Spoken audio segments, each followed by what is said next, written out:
دیکھیں یہ غامدی صاحب نے بات کی ہے کہ تراویح تو اسلام میں ہے ہی نہیں ہے، تو حضرت عمر نے شروع کی ہے.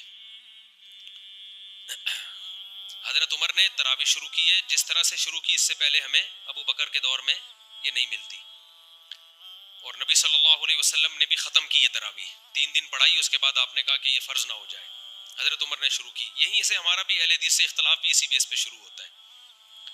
ہم یہ کہتے ہیں کہ اگر آپ نے تراویح کو ماننا ہے حدیث کی روشنی میں، تو حدیث میں تراویح کا ثبوت نہیں ہے بلکہ تراویح کی نفی ہے.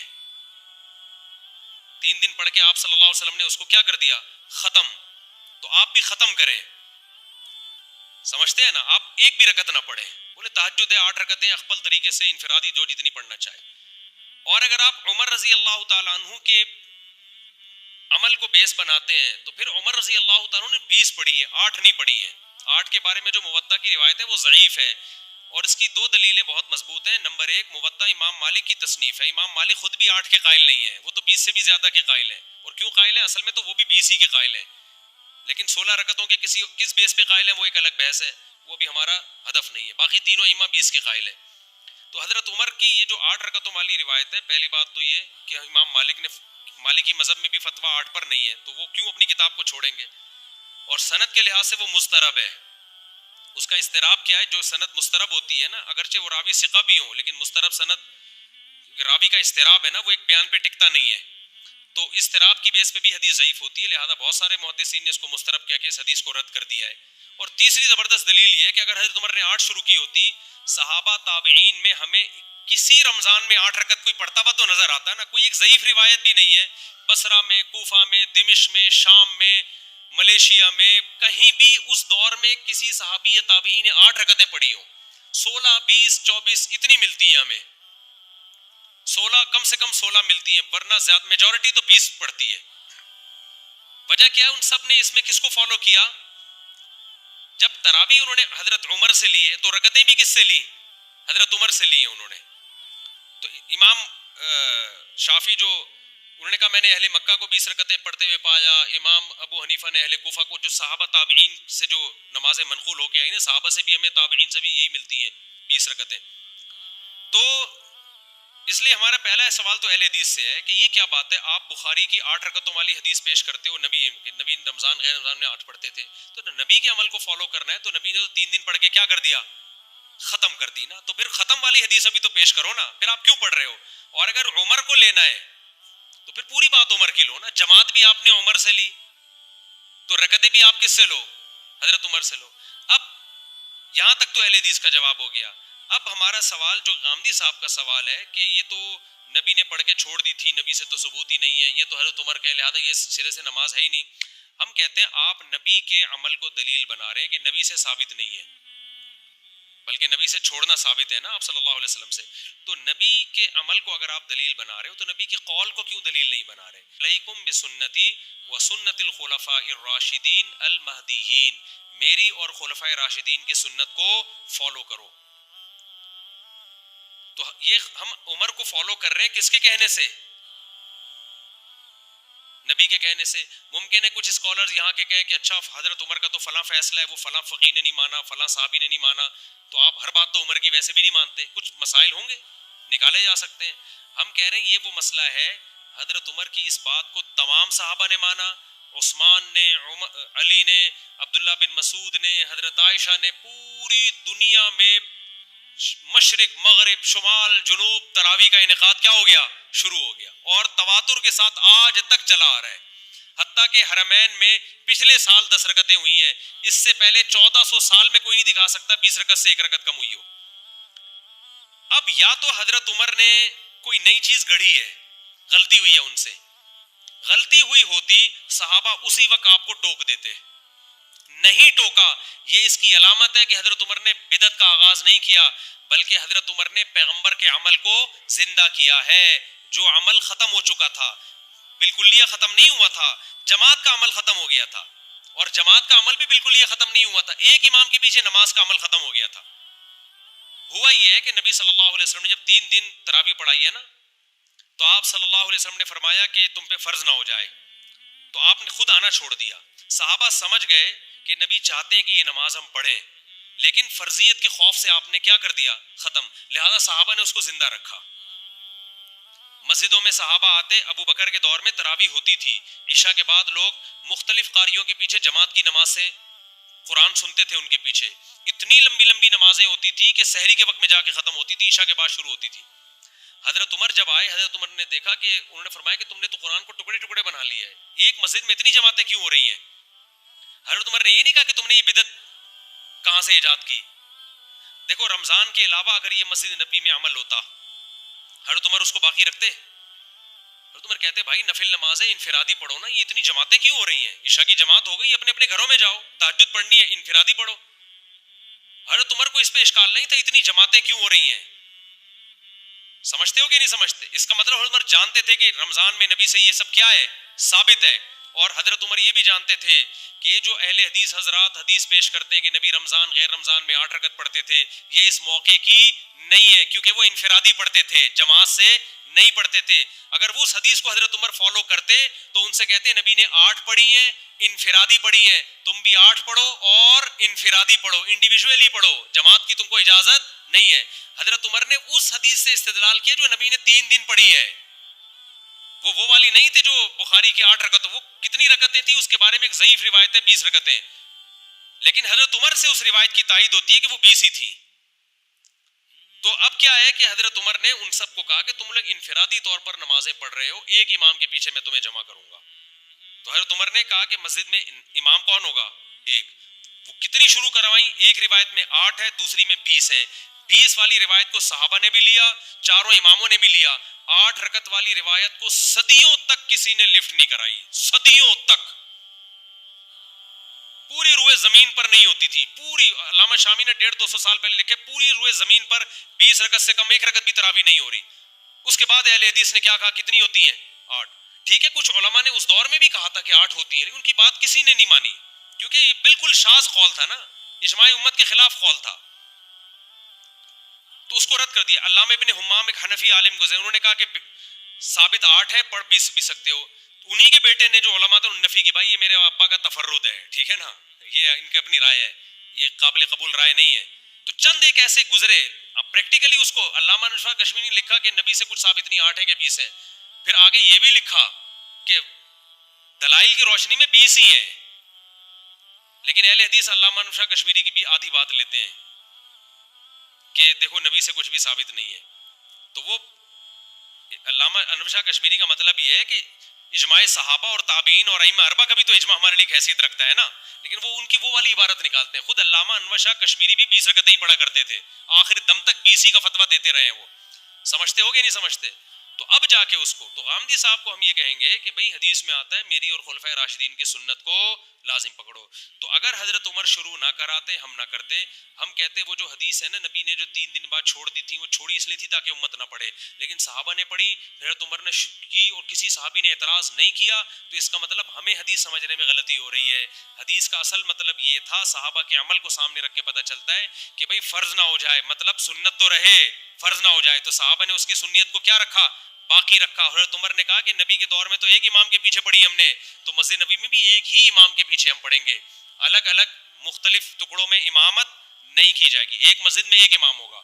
اس وقت سے لے کے مسجد نبوی میں پچھلے سال سے پچھلے سال تک ایک امام کے پیچھے 20 ہی پڑھی آ رہی ہیں، جب سے حضرت عمر نے شروع کرائی ہیں. ایک رمضان بھی ایسا نہیں آیا کہ 20 سے کم ہوئی ہو. اب جا کے حکومت سعودیہ نے اس کو چینج کر دیا اور اب 20 کے بجائے کتنی ہو رہی ہیں؟ 10 سال. تو اب اہل حدیث حوالہ دیتے ہیں، دیکھو حرم والوں کو قرآن و سنت کو فالو کر رہے ہیں. ہم کہتے ہیں بھائی 1400 سال کا حرم وہ ہمارے لیے ایکسیپٹیبل ہے، آج کے حرم میں غلطی ہو سکتی ہے، یا تو 1400 سال کو غلط بولو یا آج کو غلط بولو. سمجھتا نہیں ہے نا بات کو، جب نہیں پڑھے گا رات کو تو نہیں سمجھے گا بات کو. تو غامدی صاحب تو تراویح کی شریح سے منکر ہے. اور کمال کی بات ایک تراویح کے بارے میں ایک بڑی خاندانی بات میں اکثر یہ بھی کرتا ہوں، جس کو ہمارے جو اہل حدیث حضرات ہیں وہ بالکل ہی پی جاتے ہیں. بعض لوگ غلط جواب دیتے ہیں. اسلاف نے اس کو تراویح کا نام دیا ہے، میں نے نہیں دیا. مصنف ابن ابی شیبہ میں روایت ہے کہ جو رمضان میں جماعت کے ساتھ نماز پڑھی جاتی تھی، اسلاف نے اس کو نام کیا دیا؟ تراویح. تبھی تمام محدثین تراویح کا باب قائم کرتے ہیں، قیام اللیل میں بھی لاتے ہیں، تراویح میں بھی لاتے ہیں الگ سے. کیوں نام دیا؟ یہ بھی حدیثوں میں ہمیں ملتا ہے، مصنف ابن ابی شیبہ، مصنف عبدالرزاق میں، کہ وہ 4 رکعتوں کے بعد تھوڑا آرام کیا کرتے تھے، اسٹے کرتے تھے. اسلاف، علماء دیوبند یا بریلوی نہیں، یہ کون تھے؟ اسلاف. تو اہل حدیث اپنے آپ کو سلفی کہتے ہیں نا. تو اسلاف 4 رکعتوں کے بعد کیا کرتے تھے؟ تھوڑا ریسٹ، پھر 4 رکعتیں. تو 4 رکعتوں کو ترویحہ کہا گیا. کہ کیا کہا گیا؟ ترویحہ. تراویح جمع اقصا ہے، بہت سارے ترویحے، اس کو تراویح کی نماز کہا جاتا ہے نا. تو بہت ساری 4 رکعتیں، 8 رکعتیں تو 2 4 رکعتیں ہیں، اس پہ تو جمع کا اطلاق نہیں ہوتا. عربی میں جمع کے لیے کم از کم 3 افراد چاہیے، پلورل کے لیے، پلورل کے لیے. اگر یہ 8 رکعتیں ہوتی تو ترویحتین کہا جاتا ہے اس کو، ترویحتین، تراویح نہیں کہا. تراویح جمع اقصا ہے. دیکھو مساجد جمع اقصا ہے، 2 3 مسجدوں کو نہیں، بہت ساری مسجدوں کہا جاتا ہے. اس کا مطلب اسلاف ایک ترویحہ نہیں پڑھتے تھے، بہت سارے ترویحے تھے. تو اس نماز کو انہوں نے تراویح کہنا شروع کر دیا، بہت سارے ترویحے. تو وہ نہ 8 ہے نہ 10 ہے. 10 میں تو 2 ترویح ہوں گے اور آدھا ترویحہ، 2 پورا ترویحہ ہی نہیں ہو رہا وہ تو. ٹھیک ہے نا، اس کا کسی کے پاس جواب نہیں ہے. تو اس لیے جب بھی آپ جمہور سے ہٹو گے نا، یاد رکھنا بظاہر بڑے مضبوط دلائل آپ کو لگیں گے، لیکن جب آپ اس کی ڈیپتھ میں جاؤ گے تو آپ کو وہ دلائل کھوکھلے لگیں گے. امت میں جمہور امت غلط نہیں ہو سکتی، 4 آدمی غلط ہو سکتے ہیں، یہ اس امت کی خاصیت ہے. 4 کروڑ غلط نہیں ہو سکتے. سمجھتا نہیں ہے نا بات کو. تو آمدی صاحب کے تو بہت سارے ہیں، ان کے تو اور بڑی چیزیں مارکیٹ میں لائے ہوئے.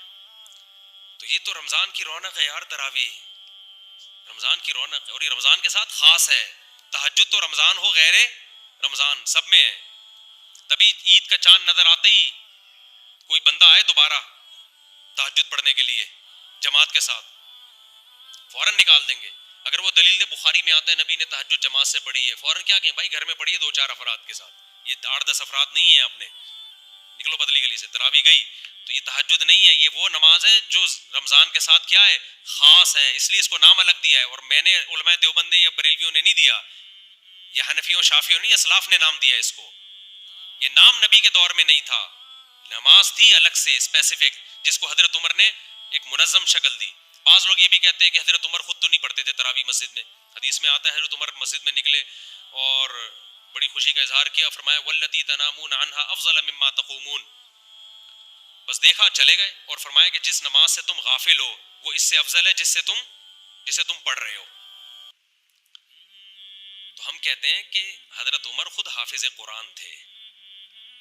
یہ بھی اجماع ہے کہ جو حافظ قرآن خود قرآن دہرا سکتا ہے اس کے لیے افضل یہی ہے کہ وہ حافظ کے پیچھے پڑھنے کے بجائے اپنی الگ سے نماز پڑھے.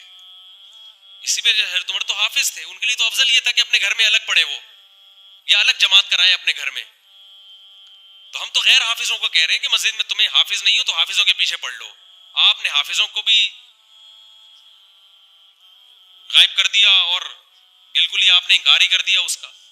دوسری بات یہ کہ اسی حدیث سے پتہ چلتا ہے کہ تہجد الگ ہے، تراویح الگ ہے. تبھی حضرت عمر نے کیا فرمایا؟ واللتی تنامون عنہا افضل مما تقومون، جس نماز سے تم غافل ہو، جو نماز تم پڑھ رہے ہو تو جس سے تم غافل ہو وہ اس سے بھی زیادہ افضل ہے. کیا مطلب؟ تہجد اس سے بھی زیادہ افضل ہے. تو اس کا مطلب عمر تہجد کو تراویح سے کیا کر رہے ہیں؟ بولو نا، الگ کر رہے ہیں. اور یہ کہتے ہیں کہ تہجد تراویح ایک ہی ہے. تو اس حدیث سے تو پتہ چل رہا ہے کہ تہجد الگ ہے، تراویح الگ. اب یہاں ایک سوال پیدا ہوتا ہے، اتنا تو پتہ چل گیا کہ تہجد افضل ہے، تراویح کیا ہے؟ بولو، کم افضل ہے. تو خوب سمجھ لیں، بعض دفعہ ایک چیز کم افضل ہوتی ہے لیکن اس کی تاکید زیادہ ہوتی ہے. بعض دفعہ ایک چیز افضل ہوتی ہے لیکن اس کی تاکید کیا ہوتی ہے؟ کم ہوتی ہے. جیسے آپ فجر کی 2 سنتیں پڑھتے ہیں، فجر سے پہلے 2 سنتیں، تاکید اس کی زیادہ ہے، ثواب تہجد کا زیادہ ہے. ظہر سے پہلے 4 سنتیں پڑھتے ہیں، سنت موقدہ ہیں، تہجد سنت موقدہ نہیں ہے، ثواب تہجد کا زیادہ ہے. لیکن تہجد چھوڑ دو قابل ملامت نہیں ہو، سنت موقدہ چھوڑ دو قابل ملامت ہو. ہمیں جس اہتمام سے صحابہ سے تراویح کی جماعت ملتی ہے اور رمضان کے ساتھ، اور نبی صلی اللہ علیہ وسلم کے بار بار آپ کے ارشادات، من قام رمضان من صام رمضان، جو رمضان میں قیام کرے، رمضان میں روزہ رکھے، قیام رمضان، صیام رمضان، قیام، پتہ چلا وہ قیام جو رمضان، یہ قیام رمضان کے ساتھ خاص ہے. تو صحابہ نے اس کو تراویح ہی کو قرار دیا ہے. اس لیے علماء کہتے ہیں سنت موقدہ ہے. تو اصل فضیلت تہجد کی ہے، لیکن تراویح سنت موقدہ ہونے میں اس کی فضیلت کیا ہے؟ تہجد سے زیادہ. اس کو جزوی فضیلت کہتے ہیں. ایک خاص چیز میں تراویح کی فضیلت زیادہ ہو گئی ہے. اور اس حوالے سے دیکھا جائے کہ تہجد میں صحابہ جو قرآن پڑھتے تھے, آج لوگ تراویح میں خود قرآن نہیں پڑھ سکتے. قرآن کے سننے اور خاتمے کے اعتبار سے بھی, قرآن کے ختم قرآن کے اعتبار سے بھی تراویح کی فضیلت تہجد سے کیا ہے, زیادہ ہے. کیونکہ اکثر لوگ حافظ نہیں ہیں, وہ تہجد میں قرآن تھوڑی ختم کر پاتے ہیں, سمجھتا نہیں ہے نا کیا. تو ہمارے پاس سب سے بڑی بات یہ کہ دیکھو, عوام کو میں ایک آسان بات کرتا ہوں, تمہیں دلائل سمجھ میں نہیں آتے نا, تم ان اسکالرس کو سنتے ہو, تم یہ تو مانتے ہو نا ابو حنیفہ کا علم اور تقوی ان سے زیادہ, انہوں نے صحابہ کی زیارت کی. امام شافعی نے تابعین کی زیارت کی, ان کا علم بھی زیادہ, ان کا تقوی بھی زیادہ. امام احمد امام بخاری کے استاذ ہیں, امام شافعی امام احمد کے استاذ ہیں. امام مالک تو ایسے امام ہیں جن کے بارے میں بہت سارے علماء قائل ہیں کہ جو حدیث میں آتا ہے نا کہ مدینہ میں ایک عالم پیدا ہوگا جس کی طرف دنیا آئے گی, جمہور اس کے قائل ہے کہ اس سے امام مالک مراد ہیں جنہوں نے تابعین کی زیارت کی. اتنے بڑے بڑے اسکالرز جن کو 99% دنیا نے فالو کیا ہے. تو میں صرف عوام سے پوچھتا ہوں, ان کی عقل قرآن و حدیث کو سمجھنے میں زیادہ ہے یا آج کل کے اسکالرز کی؟ لوگ فوراً کہتے ہیں ہم کسی امام کو نہیں مانیں گے, ہم حدیث کو فالو کریں گے. بھائی آپ امام کو حدیث کے مقابلے میں نہ لے کر آؤ, یہ گڑبڑ کر, یہ لفاظی ہے. ہم کہتے ہیں حدیث کی ایک ایکسپلینیشن ہے, ایک ایکسپلینیشن غامدی صاحب کر رہے ہیں, ایک فلاں پروفیسر کر رہا ہے, ایک فلاں شخص کر رہا ہے, ایک فلاں مولانا کر رہا ہے, اور ایک ایکسپلینیشن ہے جو چاروں اماموں نے کی ہے بالاتفاق. تو ہم اس عوام کو کہیں گے اس ایکسپلینیشن کو مانو جو چاروں امام کر رہے ہیں, ان کے فالوورز بھی زیادہ, اور اس دور میں فالو کیا جب علم کا دنیا میں غلبہ تھا. آج کل کے اسکالرز کو فالو نہ کرو. عبداللہ بن مسعود کہتے ہیں من کان منکم مستنن فلیستن بمن قد مات فإن الحی لا یؤمن علیہ الفتنہ, کہ جو جس نے فالو کرنا ہے نا پہلے گزرے ہوئے لوگوں کو فالو کرے, وہ آج کل کے اسکالرز کو فالو نہ کرے. یہ عبداللہ بن مسعود کا قول ہے, کیونکہ آج کل کے لوگوں کے بارے میں فتنے کا خوف زیادہ ہے, ان کے بارے میں زیادہ ہے کہ وہ کسی فتنے میں مبتلا ہوں گے. تو عبداللہ بن مسعود اپنے بارے میں کہہ رہے ہیں, تو آپ آج کل کے دور کے اسکالرز کو کیسے ان پر یعنی ان کے برابر لا سکتے ہو؟ سمجھتا ہے کہ نہیں سمجھتا ہے؟ تو آپ کہہ سکتے ہو پھر ہم چاروں اماموں کو کیوں فالو کریں, ہم ان سے بھی پہلے لوگوں کو فالو کریں. ان چاروں اماموں نے اپنے سے پہلے لوگوں ہی کو فالو کر کے فقہ کو مرتب کیا, کوئی نئی چیز مارکیٹ میں یہ لوگ نہیں لے کر آئے ہیں. ان چاروں نے عبداللہ بن مسعود کے اس قول پر عمل کیا ہے, سمجھ رہے ہو کہ نہیں, انہوں نے مرتب کیا ہے فقہ کو. تو یہ بات 20 دفعہ بتائی جا چکی ہے, کھوپڑی شریف میں آتی نہیں. آپ اگر اسلام پہ باقی رہنا چاہتے ہو نا, آپ کے پاس ان چار اماموں کے علاوہ کوئی راستہ نہیں ہے, ورنہ ایک ایسے جنگل ہے نا, ہر آدمی ہر اسکالر قرآن و سنت کے نام پہ کوئی گدھے کو حلال کرے گا, کوئی کتے کو حلال کرے گا, کوئی جناب آگے جا کے 3 طلاقوں کو ایک کہے گا, کوئی کہے گا 3 ایک بھی نہیں ہوتی, کوئی کہے گا طلاق سرے سے ہے ہی نہیں, کوئی کہے گا خلا کا عورت کو ہر وقت اختیار ہے, جیسے مرد دے سکتا ہے عورت بھی دے سکتی ہے, کوئی کہے گا یتیم پوتے کی بھی اسلام میں میراث ہے. ہوا ہے نا ایوب خان کے دور میں مذہبی اسکالر آئے تھے, انہوں نے کہا کہ بیٹا مر گیا, آپ کا سگا بیٹا موجود ہے, تو وہ جو پوتا ہے اس کو بھی وراثت ملے گی. تو بہت کچھ اجماع کے خلاف. پھر کچھ اسکالر ایسے بھی آئیں گے جو کہیں گے عورت صفا مروا میں دوڑے گی. ناصر البانی نے فتویٰ دیا کہ عورت دوڑے گی صفا مروا میں, انہوں نے کہا حدیث دکھاؤ کہ کہاں ہے لکھا ہے کہ نہیں دوڑے گی. ہم کہتے ہیں چاروں اماموں کا فیصلہ نہیں دوڑے گی, امت اسی پہ آ رہی, کہہ رہے ہیں بھائی 4 امام کیا ہوتے ہیں, حدیث دکھاؤ. تو چاروں اماموں نے دیکھا اجماع ہے کہ عورت کسی کو بھی دیکھا صحابہ تابعین میں کوئی نہیں دوڑ رہی, انہوں نے فتویٰ دے دی نہیں دوڑے گی, چاہے کوئی حدیث نہیں بھی ہو. انہوں نے کہا یہ اجماع کافی ہے. البانی رحمہ اللہ نے کیا کہا, بھائی حدیث تو نہیں ہے, تو ان کا فتویٰ ہے باقاعدہ کہ عورت کیا کرے گی صفا مروا میں, دوڑے گی. تو یہ سب چینج ہوگا آہستہ آہستہ. تو امت کو تباہی سے بچانے کا آپ کے پاس ایک ہی راستہ ہے, وہ بھائی صدیوں سے جو فقہ قانونی شکل میں مرتب ہو گیا نا, اسی پہ رہنا ہے. دائیں بائیں گئے تو بے لگام اونٹ. ایک نے, میں نے ڈاکٹر اسرار رحمہ اللہ کی فضیلت پہ بھی بیان کیا نا, تو میں نے کہا ڈاکٹر اسرار کا ایک اچھا کارنامہ تھا, ایک نیا فقہی مسلک نہیں نکالا انہوں نے, انہی فقہا کے پابند رہے جو پہلے چلے آ رہے ہیں. کسی نے لکھا کہ جب تک یہ مولوی لوگوں کو فقہی پابندیوں سے نہیں نکالیں گے نا, مسلمان قوم ترقی نہیں کرے گی. بعض لیبل بڑے اچھے ہوتے ہیں, یعنی فقہی پابندیوں سے نکال کے قرآن و سنت میں نہیں لائے گی, ڈائریکٹ لیبل اچھا ہے, لیکن اس کا اصل میں مطلب پتہ ہے کہ اس کو یوں کہنا چاہیے, جب تک مولوی لوگ لوگوں کو بے لگام اونٹ کی طرح نہیں بنائیں گے نا کہ جو چاہے قرآن و حدیث کی اپنی طرف سے جو چاہے تشریح کرے, جب تک امت ایسی بے لگام اونٹ نہیں بنے گی اس وقت تک ہم ترقی نہیں کریں گے. تو آپ بے لگام اونٹ بنا رہے ہو لوگوں کو, جو اٹھتا ہے قرآن و سنت کے نام پہ کوئی بھی مارکیٹ میں فتویٰ لے آتا ہے. اسے کہا جائے کوئی ریفرنس دو کس فقی کا یہ فتویٰ ہے. فقہ شقہ کو نہیں ہم مانتے, فقہ شقہ کو نہیں, ہم فقہ کو نہیں مانتے. تو اس کا مطلب سارے گھاس کھا رہے تھے, اب آپ مارکیٹ میں آئے ہیں. تو ایسا نہیں ہوتا میرے بھائی. یہ امت گمراہی پہ حدیث میں آتا ہے جمع نہیں ہوتی, اور ایک دفعہ نہیں صدیوں تک گمراہی پہ جمع ہو گئی. میری کھوپڑی اس بات کو کائنڈلی نہیں مانتی.